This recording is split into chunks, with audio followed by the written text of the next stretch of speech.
A century ago, your morning routine could have summoned bad luck with a single misplaced hat. We are uncovering 33 of the strangest American superstitions from the 1920s, a time when flappers danced to jazz, but also lived by a secret code of bizarre beliefs. By the end of this journey, you will understand the hidden fears that shaped daily life 100 years back. Why would an empty rocking chair be an invitation for death? And what did a dropped dishcloth have to do with unexpected guests? What does it say about us when we try to find patterns in the chaos of everyday life? An empty rocking chair, gently swaying on its own, was not a sign of a breeze but a grave omen. People believed that by rocking an empty chair, you were essentially saving a seat for death itself. The rhythmic, back-and-forth motion was thought to mimic the solemn cadence of pallbearers carrying a coffin. This created an open invitation, a spiritual vacancy sign that malevolent forces or the Grim Reaper would be all too happy to accept. To counter this fear, a simple ritual emerged. No rocking chair was ever left truly vacant. The moment a person stood up, a pillow would be tossed into the seat or a blanket draped over the back. This was not just tidying up, it was a deliberate act of protection, a way to fill that space with an ordinary object so that no supernatural visitor could claim it. Imagine the careful attention paid to a seemingly innocent piece of furniture, a daily practice born from the chilling idea that an empty seat was a welcome mat for the end of life. That empty chair was not the only domestic space believed to be vulnerable to a supernatural visitor. An even more dramatic intrusion was a bird flying into the house, an event that sent chills through a family 100 years ago. This was not seen as a simple accident of nature, but as a dire omen, a signal that a death was imminent. The roots of this fear stretch back to ancient times, when birds were widely viewed as messengers from the spirit world, their ability to soar into the skies linking them directly to the divine and the dead. In America, this belief took on regional flavors. In some communities, a cardinal tapping at the window held a specific meaning, while in others, any small songbird finding its way inside was the ultimate bad news. The type of bird, its behavior, even the room it entered could all be interpreted as clues to who might be fated to die. This was not a passive superstition. It prompted immediate, frantic action. The goal was to shoo the bird back outside as quickly as possible, but with one critical rule: you could not harm it. Striking or killing the messenger was believed to seal the terrible fate, making the predicted death unavoidable. So families would work together, carefully opening doors and windows wide, using brooms or towels to gently guide the panicked creature toward freedom, their hearts pounding with a mix of fear and hope. The entire event was a race against an invisible clock, a desperate performance to convince the fates that the message had been received, but that the tragedy could still be averted. A dropped dishcloth was more than just a minor household accident. It was a direct signal from the universe that you were about to have company. In an age without telephones to announce a visit, this small domestic mishap served as an early warning system. The moment that cloth hit the floor, a flurry of activity would begin.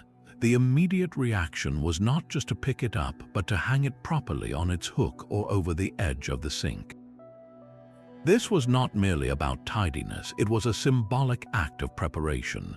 By setting the kitchen in order, you were essentially confirming the omen and getting your home ready to receive guests with the proper hospitality. This belief speaks volumes about the social fabric of the time. Communities were tightly knit, and unexpected visitors were a common part of daily life. Dropping that cloth tapped into a deep-seated anxiety about being caught unprepared. Was the house presentable? Was there enough food to share? Was the coffee fresh? The superstition forced a moment of readiness, turning a potential social embarrassment into a managed event. It transformed a random accident into a purposeful ritual, ensuring that even an unannounced arrival would find a welcoming and orderly home. Even the simple act of leaving your own home was governed by a strict rule. It was considered profoundly bad luck to walk out through a different door than the one you had used to enter. This was not about architectural preference, but a deep-seated belief that your own luck or the protective spirits of the household could be left behind. The idea was that your personal fortune entered the building with you, creating a kind of spiritual trail. If you broke that trail by using a separate exit, you risked abandoning your good fortune inside, leaving you vulnerable to misfortune the moment you stepped outside. This fear was especially potent in new homes, where the relationship between the family and the dwelling was still being formed. During pivotal life events like weddings, the rule was enforced with absolute seriousness. A bride had to be meticulously guided along the exact path she had taken into the building, ensuring her marital luck remained intact for the journey to her new life. The solution was always to retrace your steps. If you came in the front door, you left by the front door, a practice that maintained a continuous loop of personal fortune. This created a world where every movement was a conscious ritual, a careful dance designed to keep one's spiritual well-being securely attached, no matter how ordinary the errand. Spilling salt was not just a kitchen mishap, it was an act of sacrilege. For centuries, salt was far more than a seasoning. It was a symbol of purity and a substance of immense economic value. Roman soldiers were once paid in salt, a practice that gives us the word salary. To waste even a single precious crystal was to show disrespect to the very essence of life and preservation, an invitation for the bad luck you had just carelessly tossed onto the floor. But this superstition came with a powerful and immediate antidote. The moment the white grain scattered, a person would quickly take a pinch of the spilled salt and throw it directly over their left shoulder. This was not a random gesture. The left side was historically associated with evil, the domain of sinister spirits and the devil himself, who was believed to be lurking right there, waiting to exploit your moment of weakness. By throwing the salt over that left shoulder, you were aiming directly for his eyes. The pure, stinging crystals were meant to blind this malevolent presence, thwarting his plans and neutralizing the bad luck you had just created. The entire ritual, from spill to salvation, was a swift and dramatic performance, a physical battle against unseen forces fought with a simple pinch of salt. It transformed a moment of clumsiness into a moment of power, giving people a tangible way to correct a spiritual mistake. That careful dance of luck extended to the most personal of items, and few objects could cause more immediate panic than a hat placed upon a bed. This was not a simple breach of tidiness, it was a direct harbinger of death or devastating news. The roots of this fear are chillingly literal. In an era before funeral homes were commonplace, the final viewing of a loved one often happened at home, with the deceased laid out in their own bed. The hat, an ever-present accessory for both men and women a century ago, was seen as an extension of the person, intimately connected to the head, which many considered the seat of the soul. To place that personal object upon the space associated with the dead created a powerful and dangerous symbolic link, as if you were preparing the bed for its next permanent occupant. The reaction to this act was swift and visceral. If a child tossed their father's newsboy cap onto the quilt, or a visitor carelessly laid a cloche hat on the bedspread, it could trigger a small wave of domestic terror. The offending hat would be snatched up immediately, not just removed but often shaken vigorously or even taken outside to be brushed off, as if to physically dislodge the bad luck it had just absorbed. Some believed you had to turn the hat inside out to reverse the curse, while others insisted on placing it on a proper stand or table, any surface that was not connected to sleep and final rest. This superstition reveals how objects carried immense symbolic weight, and how the boundaries between the living and the dead were vigilantly guarded within the very heart of the home, the bedroom. Even the slightest tingle in your hand could signal a change in your financial fortune. An itchy right palm meant that money was on its way to you, a small windfall or an unexpected payment. But that same irritating sensation in your left palm was a warning of financial loss, a bill you had forgotten, or a necessary expense. This belief transformed a common, random bodily sensation into a personal economic forecast. The origins are murky, perhaps linked to the way nerves sometimes react, or simply a human need to assign meaning to an unexplainable itch. To encourage the good fortune and discourage the bad, a specific ritual was performed. You were supposed to immediately rub your itching palm on a piece of wood. This was not just a soothing action, it was an act of sympathetic magic, a way to literally make the prediction come true by touching a solid, natural material. People would reach for a doorframe, a table leg, or the arm of a rocking chair, pressing their palm firmly against the grain. The idea was to seal the deal, to confirm the omen of the itchy right hand and invite the cash to arrive, or to ground the financial loss predicted by the left hand and make it manageable. Your own body became a financial barometer, and a simple piece of household lumber was the tool you used to negotiate with fate. A broken mirror was far more than a household accident and a financial setback. It was a catastrophic event that condemned you to 7 long years of misfortune. This belief stretched back to the very first mirrors, which were not glass but highly polished metal. Ancient cultures believed that a reflection was not just light but a glimpse of the soul itself. Your image in the mirror was a spiritual double, a fragile piece of your own essence captured on the surface. To shatter that surface was to shatter a part of yourself, damaging your soul and leaving you spiritually vulnerable for a prolonged period. The Romans cemented the specific timeline of 7 years into the superstition. They observed that the human body completely renewed itself every 7 years, with every cell supposedly replaced. Therefore, it would take one of these full 7-year cycles for your soul, just like your body, to heal from the trauma of the break and finally be made whole again. This was not a short streak of bad luck, it was a medical and spiritual sentence. The care people took with mirrors was immense. They were never placed in bedrooms where they might face the bed for fear of capturing a sleeping soul.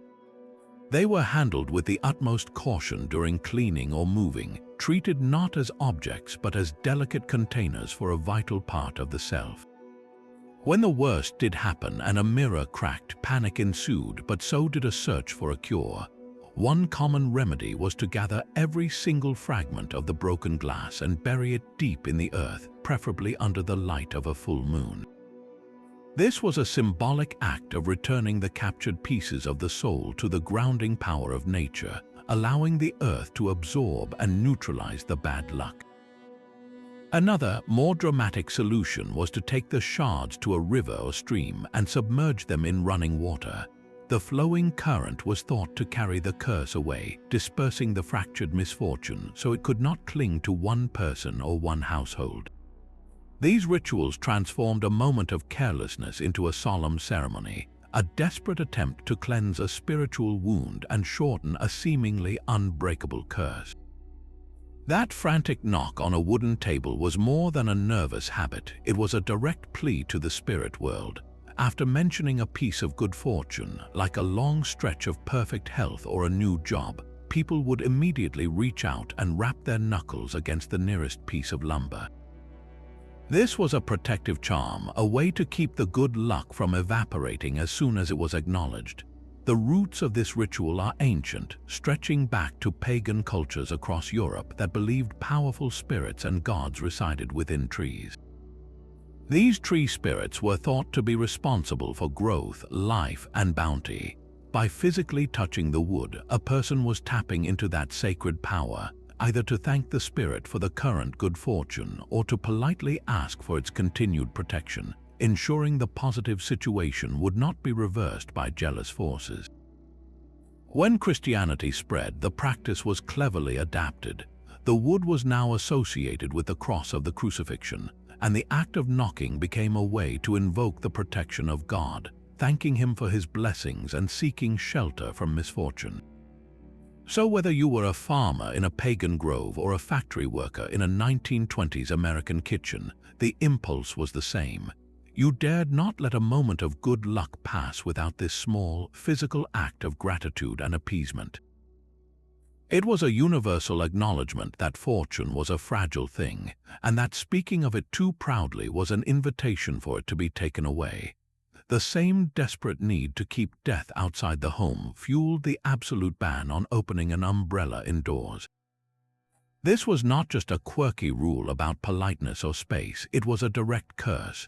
The logic was twofold, weaving together symbolism and blunt practicality. In form and function, the umbrella closely resembled the canopy used in solemn funeral processions to shield the coffin. To unfurl that shape inside the house was symbolically to invite the funeral rites indoors, a brazen challenge to fate that could allegedly cause a death in the family within the year. Combined with this grim association was the very real hazard of opening a large, spoked object in a cramped parlor. You could easily shatter a precious kerosene lamp, knock a valuable clock from the mantel, or worse, accidentally poke a relative in the eye. The resulting injury or financial loss was seen as the first tangible proof that the curse was taking hold. Children learned this lesson with stern immediacy. A kid fidgeting with a parent's umbrella on a rainy day, pulling the trigger to release the canopy in the living room, would be met with a gasp and a sharp command to close it at once. The reprimand was laced with a genuine, chilling fear. It was not about the mess, it was about the potential consequence, a spiritual misstep so grave it was believed to have a body count. This superstition perfectly merged a tangible danger with a profound supernatural dread, making the humble umbrella an object of both utility and immense caution. That umbrella's dark canopy was not the only everyday sight linked to funeral rites and misfortune. The silhouette of a black cat crossing your path was enough to make a person 100 years ago cancel their entire journey. This was not a simple dislike of the animal, but a belief that it was a living omen of impending disaster.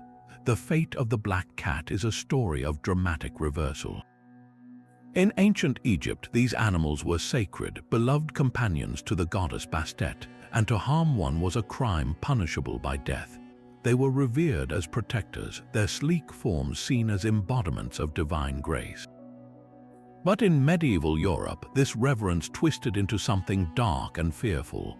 The very independence and nocturnal nature of cats, especially the black ones whose coats could disappear into the shadows, made them suspect.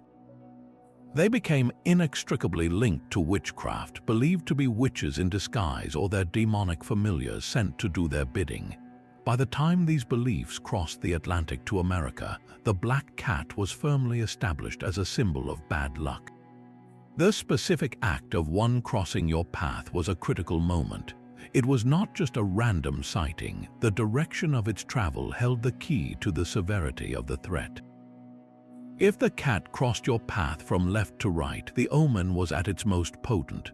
The left side, as we have seen, was the side of evil and deceit. A crossing from that direction was an active curse being placed upon your journey. The recommended response was immediate and absolute. You were supposed to turn around and go home, abandoning your plans entirely. Some believed you had to wait for someone else to pass the spot first, breaking the curse, or to walk in a cross-shaped pattern to confuse the spirits. Others would spit over their left shoulder or make the sign of the cross to ward off the evil. This superstition forced a choice between convenience and cosmic safety, a moment where the sight of a simple animal could reroute a human being's entire day out of sheer primal fear. Finding a single penny on the sidewalk could transform an ordinary walk into a brush with destiny. Spotting one with Lincoln's head facing up was a tiny, tangible gift from fortune itself, a signal that a little bit of good luck was now yours for the taking. This was not just about the monetary value of 1 cent, but about the symbolic windfall it represented. The ritual was precise. You had to pick the penny up, and for maximum effect, you often recited a short rhyme. Find a penny, pick it up, and all day long you will have good luck. This simple chant sealed the deal, activating the coin's latent power. But if you found the penny with the wheat stalks or the monument facing up, you were to leave it right where it lay. Picking up a tails-up penny was believed to be an invitation to the very misfortune the heads-up version prevented. In the economic landscape of the 1920s, where a single cent could still hold practical value, this superstition took on a deeper resonance. For a child, that penny might mean a piece of candy. For an adult struggling through the decade's early farm crises or the looming shadow of the Great Depression, it was a reminder that fortune, no matter how small, could still be found. It was a practice of hopeful observation, training people to look down and find a little magic in the mundane, a testament to the idea that the universe might just be rooting for you, one copper coin at a time. That humble penny on the ground was a small, manageable risk compared to the deliberate act of walking under a ladder. This was one of the most universally recognized taboos, a rule enforced by a mix of stark practicality and deep spiritual fear. The obvious danger was clear to anyone. A worker perched above could easily drop a heavy tool or a pot of paint, and the ladder itself could slip. But the true power of this superstition lay in the geometry. When a ladder leans against a wall, it forms a triangle, a shape that held profound sacred significance for centuries. This triangle was widely seen as a symbol of the Holy Trinity, the Father, the Son, and the Holy Spirit.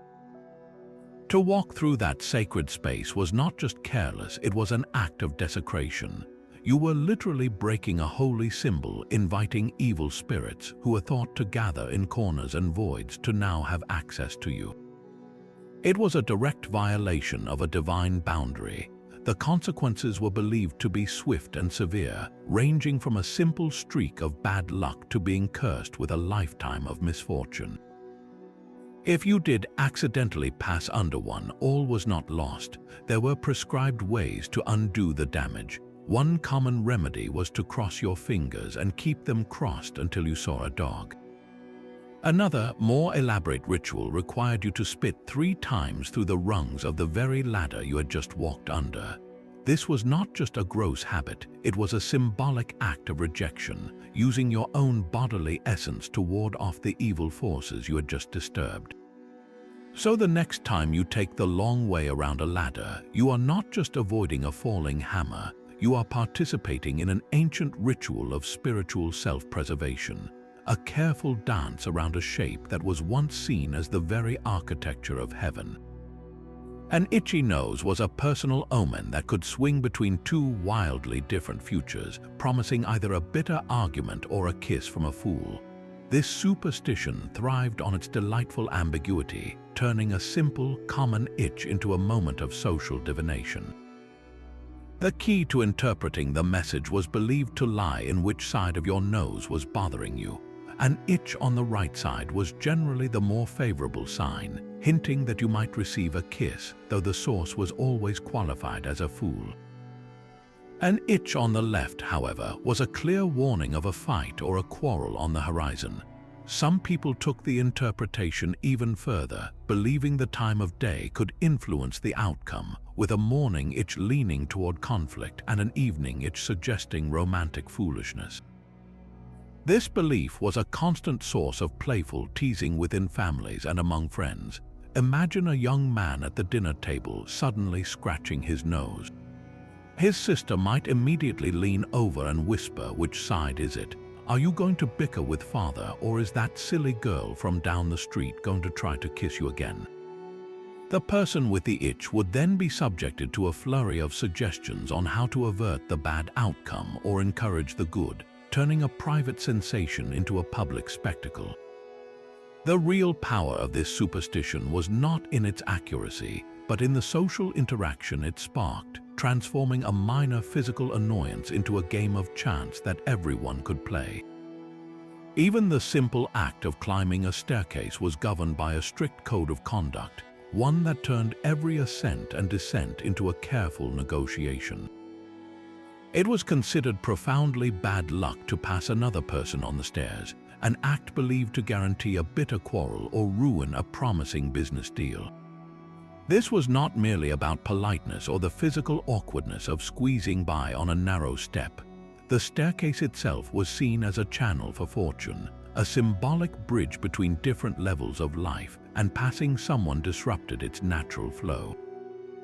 To cross paths mid-flight was to literally intercept the other person's luck, creating a spiritual collision that would inevitably manifest as conflict in the waking world. This belief was enforced with absolute seriousness in both homes and workplaces. In a busy office building, a junior clerk would never dream of rushing past his boss on the central staircase, fearing it would not only be disrespectful but would actively sabotage his chances of a promotion. At home, families developed an elaborate dance of deference. A mother carrying a laundry basket would pause, smiling, and insist her daughter finish coming down before she began her own climb. This was not just good manners, it was a superstitious necessity. The person going up was often given the right of way, their ascent toward opportunity or the upper floors of the home seen as a more fragile state that should not be interrupted. The entire interaction was a silent ritual, a mutual agreement to protect their collective fortune from the chaos of a crossed path. It created a world where every staircase required a moment of patience, a small sacrifice of time to ensure that the harmony of the household and the success of its occupants remained perfectly intact. While a black cat could send you back home, a cricket chirping in the parlor was a sound to be welcomed. In an age before electronic pest control, the persistent song of a house cricket was not an annoyance but a cherished melody of good fortune. This cheerful belief held that the little insect was a protective house spirit, a tiny guardian whose presence guaranteed both wealth and robust health for the family. The logic was beautifully simple. A cricket would only take up residence in a warm, dry, and well-stocked home, so its song was essentially a confirmation that you were already living in a prosperous and comfortable environment. To hear that chirping from behind the stove or beneath the floorboards was to receive a nightly affirmation that your household was blessed. This belief was so strong that families would actively discourage anyone from trying to remove or, worse, kill the cricket. Shooing it out the door was seen as a foolish act of self-sabotage, equivalent to personally escorting your good luck off the premises and into the cold night. Its departure was believed to take the home's fortune with it, potentially inviting financial hardship or sickness through the now unguarded threshold. Children were taught to tread carefully if they saw the small, dark insect hopping in the kitchen, and a visitor who complained about the noise might be gently informed that the cricket was a welcome member of the family. This superstition reveals a charming form of animism, where even the smallest creatures were seen as active participants in the fate of a home, their simple presence a powerful charm against the uncertainties of life. A sudden, unexpected sneeze was never just a physical reflex, it was a clear signal that your name was on someone's lips. This superstition transformed a simple biological event into a social alert system. The belief was that a sneeze occurred the moment you became the subject of conversation, whether the talk was flattering or, more worryingly, malicious gossip. The accompanying practice of someone immediately saying "God bless you" was not merely a polite custom, it was a vital, protective charm. That quick blessing was meant to shield you from any ill will or evil intentions that might be flowing from the person speaking about you, neutralizing the negative energy your sneeze had just detected. This created a small, cooperative ritual where one person's bodily reaction prompted another's spoken defense, a shared effort to ward off unseen social dangers. The folklore also offered a way to take control of the situation. It was said that if you could correctly guess the identity of the person talking about you, the sneezing fit would cease immediately. This turned a passive experience into an active puzzle. After a sneeze, a person might pause, their mind racing through a list of acquaintances, co-workers, or relatives. Was it the neighbor you had a minor disagreement with last week, or perhaps a friend planning a surprise party? A second sneeze would only intensify the mental search, the pressure to name the culprit growing with each subsequent achoo. This charming belief gave people a sense of agency over the invisible web of community chatter, turning a common cold symptom into a game of social intuition. In a world obsessed with perfect appearances, a glaring wardrobe malfunction could be your greatest secret advantage. Getting dressed in a hurry and discovering your shirt was inside out or your dress was fastened backwards was not a moment for panic but for quiet celebration. This was one of the few superstitions that transformed a personal blunder into a powerful charm for good fortune. The logic was beautifully counterintuitive. Your mistake had inadvertently confused the evil spirits and forces of bad luck that might have been lying in wait for you. They were so befuddled by your topsy-turvy appearance that their curses and ill will simply could not find a proper target, allowing you to move through your day under a cloak of accidental protection. The crucial rule was to leave the clothing exactly as it was. To correct the error was to break the spell, to deliberately undo the random gift of luck the universe had handed you. This led to some wonderfully peculiar scenes. A businessman might arrive at his office with the tag of his suit jacket flapping prominently near his chin, steadfastly ignoring the snickers of his colleagues, confident that his backwards attire was securing him a favorable deal. A housewife, realizing her apron was on inside out after a morning of baking, would simply smile and continue her chores, believing the misplaced seams were shielding her family from harm. It was a rare instance where social awkwardness was a small price to pay for cosmic favor, a daily reminder that sometimes the best way to win was to appear completely and wonderfully lost. A dog's mournful howl piercing the night silence was one of the most terrifying sounds a family could hear. This was not the animal barking at a raccoon or a passing stranger, but a sustained, sorrowful cry that seemed to speak of an invisible, approaching tragedy. People believed that dogs, with their heightened senses, could perceive things far beyond human understanding, including the approach of death itself or the spirits sent to collect a soul. The specific direction of the howl was critically important. If a dog sat on its haunches, pointed its nose to the sky, and howled directly at a specific window or door, it was seen as identifying the very portal through which death would enter, or worse, signaling who in that room was fated to die. The effect on a household was immediate and chilling. Conversations would halt, faces would pale, and everyone would listen, straining to determine the target of the animal's haunting song. This superstition prompted a frantic search for a countercharm, a way to break the omen before it could solidify into fact. One of the most common remedies was to immediately turn your pockets inside out. This was a symbolic act of emptying yourself, of showing the lurking spirits that you had nothing for them, that you were not a viable target. It was a desperate attempt to confuse the forces of death, to make your household spiritually uninteresting and encourage them to move on. Another ritual involved taking off your left shoe and turning that upside down as well, attacking the omen from the side most associated with evil. In some families, someone would have to go outside and gently lead the dog away from the house, all while speaking kindly to it, as if to persuade the creature to recant its grim prediction. The howling dog was not seen as the cause of death, but as its reluctant messenger, and the frantic human rituals that followed were a profound testament to the hope that even the most certain of fates could be rewritten. While a sneeze announced you were being discussed, a burning or ringing in your ear offered a detailed review of the conversation itself. This superstition provided a real-time, physical critique of your social standing, all happening inside your own head. A hot, tingling right ear was a welcome sensation, a clear sign that someone, somewhere, was singing your praises and speaking of you with kindness and respect. That warmth was the glow of a good reputation, but a burning left ear was an entirely different matter, a fiery signal that you were the subject of gossip, slander, or harsh criticism. The left side, once again the traditional seat of all things unlucky and sinister, was broadcasting that your character was under attack. This belief turned an ordinary physiological quirk into a deeply personal social radar. The moment that familiar heat or high-pitched ring began, the mental investigation would start. Who could it be? A friend from work, a jealous cousin, the neighbor you accidentally offended.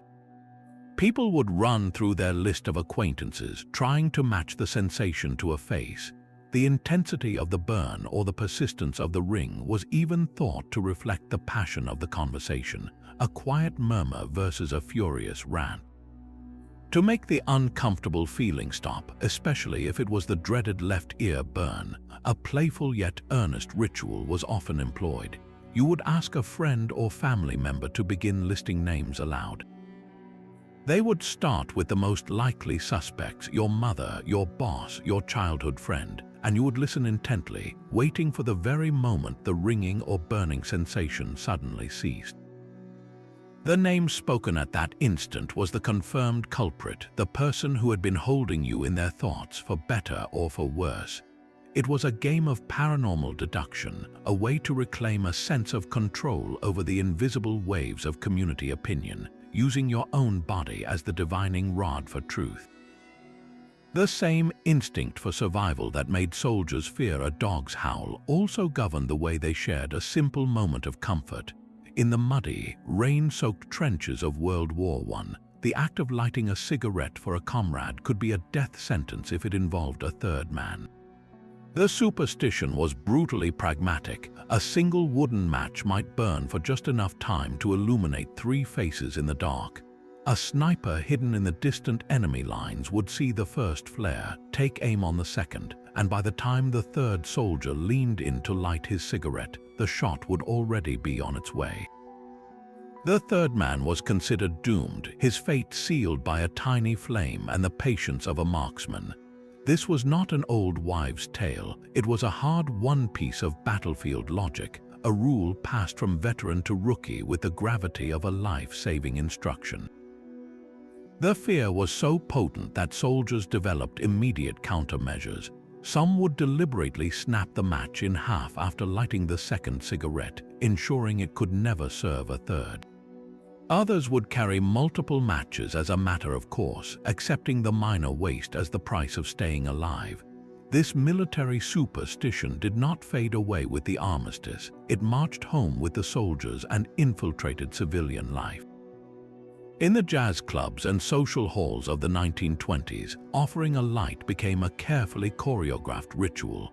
A man opening a new pack of cigarettes would make a show of striking a fresh match for each person, never letting one flame serve 3. To ignore this rule was not just a social misstep, it was seen as actively wishing misfortune upon your companions. The person offered the third light might even refuse, a slight that could cool a friendship, all born from the ghost of a wartime sniper whose bullet never arrived. That frantic search for a protective charm could lead you down a dark path to the most famous talisman of all, the rabbit's foot. But the lucky rabbit's foot you might see dangling from a keychain today is a sanitized version of something far more macabre. For the charm to hold any real power, its origins had to be steeped in a very specific and grim set of circumstances. It was not just any rabbit's foot, it had to be the left hind foot of the animal. This preference for the left side, typically the side of bad luck, was a classic case of magical reversal, harnessing the power of the sinister for a protective purpose. The rabbit itself had to be killed in a cemetery, a place saturated with the spiritual residue of the dead, and the act had to be carried out under the full moon, a time when the veil between worlds was believed to be at its thinnest. Some traditions were even more precise, insisting the rabbit be taken during a particular phase of the moon, or even on a specific, unlucky day like Friday the 13th. This complex recipe transformed a simple animal part into a concentrated battery of supernatural energy, drawing power from death, darkness, and lunar magic. The resulting charm was believed to be a powerful ward against evil spirits and a potent magnet for good fortune. People carried these dried, often varnished feet in their pockets or purses, or hung them from key rings and rearview mirrors, rubbing them for confidence before a job interview or a difficult conversation. The rabbit, an animal long associated with fertility and swiftness due to its prolific breeding and speed, was now offering up a piece of its own body to grant those same qualities of abundance and a quick escape from trouble to its human owner. This superstition reveals a deep, almost alchemical belief that true luck was not a simple gift, but something that had to be forged in the crucible of the forbidden, a tiny piece of dark magic carried in your pocket to light your way. Even the simple act of carving a holiday bird held a moment of magical potential. After the Thanksgiving or Christmas chicken was finished, one specific bone was carefully saved, set aside on a windowsill to dry completely. This was the furcula, the delicate V-shaped wishbone linking the bird's breast. The ritual was precise. Once the bone was brittle, two people, often children, would each hook a pinky finger around one of the two prongs. With a silent wish held firmly in their minds, they would pull. A sharp snap would echo through the kitchen, and the person left holding the longer, central piece was declared the winner, their secret desire now guaranteed to come true. This was not a random game, but a tradition with ancient roots stretching back over 2,000 years to the Etruscans of Italy. They revered the chicken as a sacred oracle, believing its clucking could predict the future.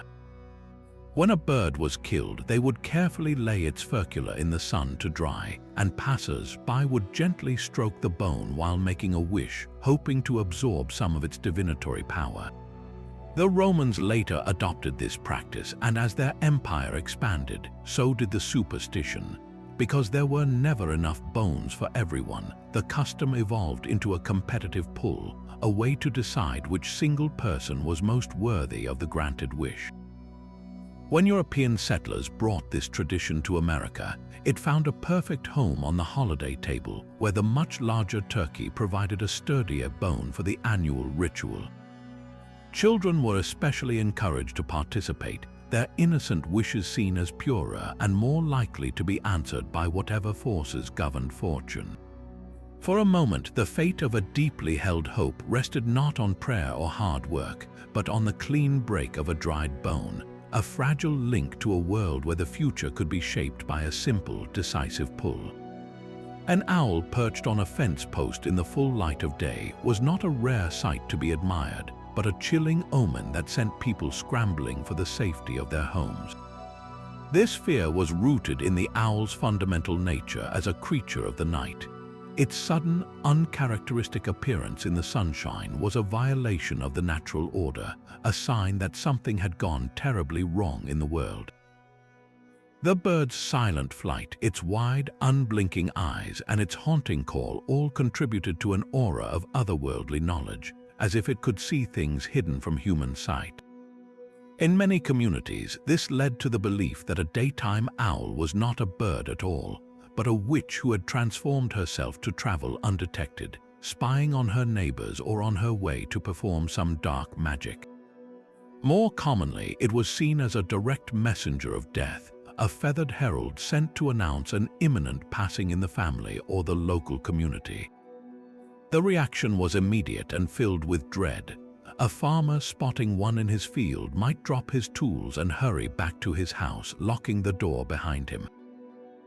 Others would perform the sign of the cross, a desperate gesture to create a spiritual shield against the impending doom the owl represented. Some believed that if you could point at the owl and make it fly away, you could disrupt its grim mission and avert the tragedy. This superstition turned a beautiful, beneficial predator into a symbol of pure terror, a reminder that the borders between the natural and the supernatural were thin, and that death could announce itself in the most unexpected ways. A horseshoe nailed above the doorway was more than just rustic decoration. It was a powerful shield for the entire household. This enduring symbol of luck draws its power from two ancient sources: the material it is made from and the shape it takes. For centuries, iron was believed to be kryptonite to supernatural threats, its very substance thought to burn the feet of witches and repel mischievous evil fairies who might otherwise cross the threshold. Beyond the metal, the crescent shape of the horseshoe was a direct homage to the moon goddesses of old, a sacred form that invoked celestial protection for those living within. But hanging this magical object correctly was a matter of serious and passionate debate. If you fixed it with the ends pointing upward, you were positioning it like a cup, a vessel designed to catch and hold all the good luck, storing it safely above your door so it could not escape. This was the preferred method for a stable home, a reservoir of fortune that would not run dry. However, many argued just as fiercely for hanging it with the ends pointing down. In this position, the luck was not hoarded, but was instead allowed to shower down like a continuous blessing, flowing over everyone who passed underneath, whether they were family members returning from work or welcomed guests arriving for a visit. Your choice revealed your philosophy. Were you building a fortress of personal fortune, or were you creating a generous fountain of shared blessings for all who entered your life? Your cheerful dinner table melody could be seen as a direct invitation to future poverty.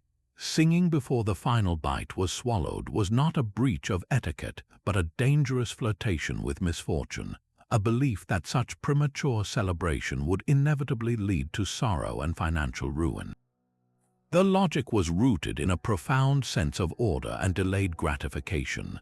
The meal itself was a sacred daily ritual, a time for nourishment and family connection that demanded respect and focus. To break into song before it was properly concluded was to act as if the work was already done, the blessings already fully counted, a kind of arrogance that fate was believed to punish harshly. This was a rule strictly enforced by parents, often with a sharp look or a firm command to stop. Their insistence was not just about controlling noise, it was about safeguarding the family's future. Imagine a young girl humming a popular jazz tune while passing the potatoes. Her father would quickly silence her, his concern not for the quality of her voice, but for the potential emptiness of her future purse. The dinner table became a training ground for patience, teaching that joy must be earned and that respect for the process, even something as simple as finishing a meal, was intrinsically linked to future prosperity. This superstition wove a thread of solemnity through an otherwise social event, a quiet reminder that celebration was a reward for completion, not a distraction from the task at hand. The search for a horseshoe's protective power often began with a much gentler quest, a patient hunt through a sun-drenched field for a tiny, living emblem of fortune. A four-leaf clover was more than just a rare botanical oddity. It was a compact bundle of divine blessings, with each of its four delicate leaves assigned a specific virtue. The first leaf was for faith, the second for hope, the third for love, and the elusive fourth was for luck itself. To stumble upon one was to receive a complete package of spiritual fortune, a direct gift from nature that promised to tip the scales of life in your favor. This belief transformed an ordinary walk through a meadow into a focused, hopeful search. Children were especially adept at this, their eyes close to the ground, their small fingers gently parting the sea of common three-leaf clovers in search of that one miraculous outlier. The moment of discovery was pure magic, a quiet gasp of triumph as the unique specimen was carefully plucked from the soil. But this newfound luck was fragile, and it had to be preserved correctly. The most common practice was to press the clover flat between the pages of a heavy family Bible or a favorite book. This was not just for drying, it was a way of infusing the sacred object with the clover's power, or perhaps infusing the clover with the book's own gravity, creating a permanent talisman. Others chose to carry their luck with them, carefully slipping the fresh clover into a wallet or a locket, where its proximity was believed to attract financial gain or protect a romantic relationship. As it dried and became brittle, it was often laminated with a strip of clear tape or sealed in a small plastic pouch, a practical measure to keep the magic from literally crumbling to dust. This humble weed, a symbol of Ireland's patron saint, became a universal token of optimism, a tangible piece of hope you could hold in your hand, proving that sometimes the greatest treasures are not found in grand places, but hidden in plain sight under our feet. Even a friendly handshake could be cursed by a simple wooden fence. The act of reaching across that barrier to greet a neighbor was not a sign of goodwill, but a direct guarantee of a future argument. This superstition transformed a common physical boundary into a powerful symbolic one, believing that the fence would permanently embed conflict into the relationship, as if the dispute was built right into the handshake itself. The fence was more than just a property line. It represented a division, and to seal a greeting across it was to accept that division as a permanent part of your connection. This belief was taken so seriously that people would go to great lengths to avoid it. If a neighbor called out from their yard, you would not simply extend your arm over the pickets. Instead, you would walk to the gate, unlatched it, and step through to stand on the same patch of earth as your friend. Only then, with no barrier between you, could you safely clasp hands. This ritual ensured the handshake was one of pure connection, with no symbolic wall to sour the goodwill. Imagine a farmer, his hands dirty from work, spotting the postman approaching the fence. Rather than a quick wave and a shout, he would patiently trudge to the gate, acknowledging that the few extra seconds were a small price to pay for lasting harmony. It was a daily practice in mindful social interaction, a physical commitment to ensuring that even the smallest gestures of friendship were performed with intention and free from the taint of future strife. A bubbling pie crust in the oven was not a minor baking flaw, but a public accusation of infidelity. For a homemaker a century ago, the kitchen was a stage where her romantic life was judged by the pastries she produced. A perfectly smooth, golden brown crust was a badge of honor, a delicious testament to a stable and faithful marriage. But the moment that same crust began to swell and split in the heat, it was seen as a direct, edible metaphor for a relationship cracking under the strain of a partner's deceit. The logic was painfully simple. The pie represented the domestic sphere, the sacred space of the home and family.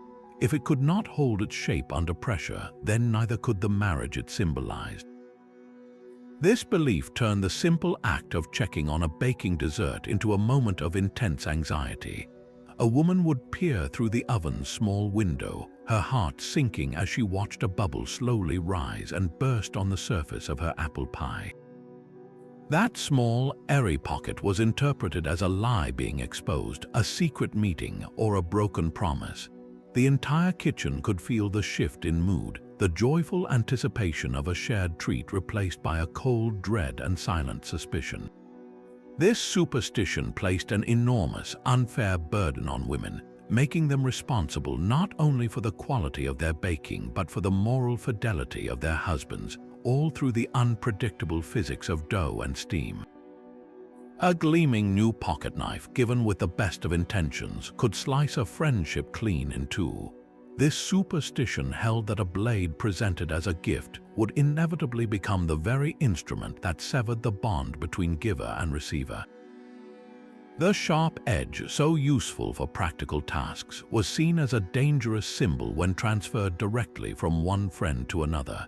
It was as if the act of giving the knife gave it a kind of spiritual sharpness, one that would cut through the ties of affection and loyalty, leaving only estrangement in its wake. To accept such a gift was to invite a future argument, a bitter falling out, or a permanent silence. But there was a clever and widely practiced loophole for this seemingly unbreakable rule. The recipient of the knife would never simply take it. Instead, they would immediately hand the giver a small, symbolic payment, most often a single penny. This tiny coin transformed the entire exchange. It was no longer a gift but a sale. The knife had been purchased fairly and squarely, and the dangerous spiritual link of a gift was broken. The penny was not about the money, it was about the ritual. It was a performative act that both parties understood, a way to enjoy the practical benefits of the blade without sacrificing the friendship. You might see this at a birthday party where a boy unwraps a handsome hunting knife from his uncle, and his mother quickly presses a penny into his palm, whispering, "Now you have to buy it from him." The uncle would gravely accept the coin, pocket it with a smile, and the knife was now safely and rightfully the boy's property. This superstition highlights a fascinating truth that the meaning of an object was not fixed, but could be magically altered by the simple, symbolic act of a pretend purchase, preserving a relationship that was considered far more valuable than any tool. A spider suddenly dropping from the ceiling on a silken thread was not a reason to scream, but to smile.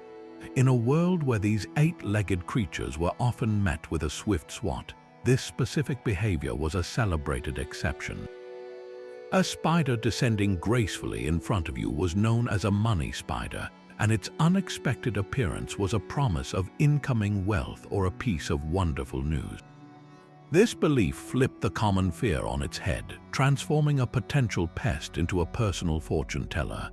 The sight of that tiny, dangling body was seen as the universe physically lowering a financial opportunity right into your lap.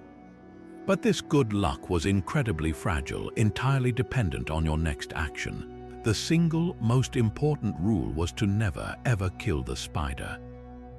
To crush the creature was to literally destroy the fortune it carried, ensuring the promised money would never arrive and possibly even turning the omen into a curse of poverty. Instead, you had to act with gentle precision. The goal was to safely capture the spider without harming it or breaking its delicate thread.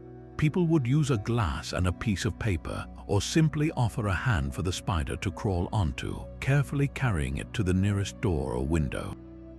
Releasing it outside was not about removing a bug from the house, but about respectfully ushering the luck bearer back into the world to continue its work, ensuring the financial blessing would find its way to you. Children were taught this ritual with the gravity of a financial lesson, learning that a creature often feared could be a tiny, silent partner in their family's prosperity. This charming superstition invited a moment of patience and kindness, a brief truce with the natural world where a single thread of silk could feel as valuable as a golden chain. An itchy foot was your body's personal travel agent, sending a clear signal about an upcoming journey. That specific tingle on the sole of your right foot was not just a random irritation. It was a promise from the universe that you would soon be packing a bag and heading out on a trip.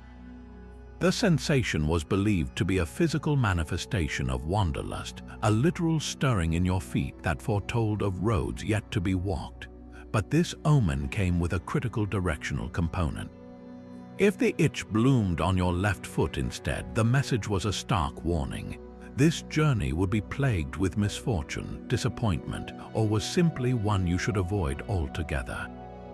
The left side, ever the bearer of bad news, was advising you to stay put. This belief made a simple, uncontrollable itch a moment of high-stakes divination. Before committing to travel plans, people would pause and mentally scan their own bodies, waiting for a sign. A businessman considering a sales trip to a neighboring state might feel a faint tickle on his right sole and take it as a green light to book his train ticket, confident the venture would be profitable. Conversely, a housewife feeling that same sensation on her left foot might suddenly cancel a planned visit to a relative, trusting the omen over her own intentions. The superstition offered a tangible way to weigh risk, turning an internal physical cue into an external compass for decision-making. It was a powerful reminder that the body itself could be a map, with an itchy foot pointing the way toward adventure or warning you away from a path best left untraveled. The most reliable monthly fortune did not come from a newspaper horoscope, but from the first sliver of a new moon hanging in the twilight sky. This celestial event was not just a change in the heavens, it was a direct line to fresh opportunity, and your position was everything. To spot that delicate crescent over your left shoulder was meaningless, but to catch it clearly over your right shoulder was to receive a powerful blessing for the entire lunar cycle ahead. This was not a passive observation, it was an active ritual that required immediate participation. The moment you saw it, you had to physically engage with the omen to lock in its power. The most common practice was to reach into your pocket or purse and turn over any coins or paper money you were carrying. This simple act of flipping your cash was a form of sympathetic magic, a way of telling the universe you are ready for your financial fortunes to turn for the better, inviting abundance to multiply in the weeks to come. For those whose wishes were not purely financial, the ritual was just as potent. You could simply make a silent, heartfelt wish as you looked at the moon, trusting that its growing light would nurture your desire and bring it to fruition. People planned their evenings around this event, stepping outside just as the sky darkened, carefully positioning themselves so their own shadow would not block the view. A farmer might walk to the western edge of his property, turning his body to ensure his first glimpse was perfectly framed over his right shoulder. A young couple in the city would seek out a park, strategically placing themselves to catch the moon between two buildings. The entire practice was a beautiful intersection of astronomy and hope, a monthly reset button on luck that required nothing more than a moment of awareness and a deliberate, hopeful gesture under the quiet expanse of the night. From itchy palms to empty rocking chairs, these 33 superstitions paint a vivid portrait of an America from 100 years ago, a world where the fabric of daily life was stitched together with a rich tapestry of belief and ritual. Every spilled salt shaker was a minor spiritual crisis, every itchy foot a potential map to adventure, and every unexpected guest foretold by a dropped dishcloth. People lived in a constant, quiet negotiation with unseen forces, performing small, precise ceremonies to safeguard their health, their wealth, and their loved ones from the whims of an unpredictable universe. While we might chuckle at these beliefs today, dismissing them as simple folklore, they reveal something fundamental and enduring about the human spirit. They are a testament to our deep-seated desire to find patterns in the chaos, to exert a sense of control over the uncontrollable, and to infuse the mundane routines of life with a little bit of magic. These rituals, no matter how strange they seem now, were a language of hope and a shield against fear. They transformed a world of uncertainty into a place where a penny on the ground could be a promise, a cricket's chirp a lullaby of prosperity, and a broken mirror a challenge to be overcome with patience and care. They remind us that long before we had science to explain the world, we had stories, and those stories gave us the courage to face another day, to welcome a stranger, and to believe that our own 2 feet, itchy or not, were always walking toward a luckier tomorrow. Which of these 33 superstitions does your own family still whisper about? Perhaps your grandmother always warned you not to put a hat on the bed, or maybe you still find yourself knocking on wood after a hopeful statement. These fragments of the past have a way of clinging to our present, passed down through generations like a secret code. We would love to hear your stories in the comments below. Tell us about the strange beliefs your parents or grandparents held onto, the little rituals that filled your childhood home with a sense of mystery and protection. If this journey into the hidden fears and hopes of a century ago captivated you, be sure to like this video and subscribe to the channel. Tap that notification bell so you can join us for our next adventure as we continue to uncover the bizarre and fascinating stories tucked away in the corners of history.